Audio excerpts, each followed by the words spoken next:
Good morning and welcome to week 7 in our course.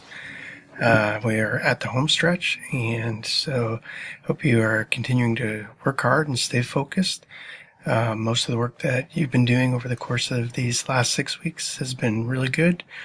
I encourage you to continue to think carefully and also to reflect openly and honestly with the materials. This week we're going to be looking at the church, what the church is, and also at Christian sacraments. So just a couple words about the church. Sometimes when we think of church, we think about and use the expression going to church. Really what the church is a gathering of believers to meet, to worship God, to study the Bible, to encourage each other to grow in faith. Churches can be all sizes and shapes. There are approximately 42,000 different brands or denominations of churches around the world. And so it shouldn't be surprising that they might look a little bit different. If you're attending a church in even around St. Louis, there are so many different kinds of churches. There are Orthodox churches where you might experience chanting in English or Latin, and have a lot of incense and icons or pictures of saints on the walls. Excuse me, sorry. There are beautiful cathedrals, Catholic cathedrals around St. Louis. There are small to large Protestant churches, some of which are very traditional and conservative, others of which use very modern music, and some of you have experienced the differences in your church visits. There's a difference between the local church, or local churches which meet all over the world, from small to large, as I mentioned, and the universal or Catholic, small c Catholic Church, which is all Christians everywhere.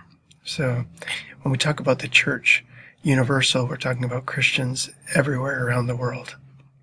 In terms of sacraments, Protestants believe that there are 2 sacraments, and Catholics believe that there are 7. You'll be reading about those.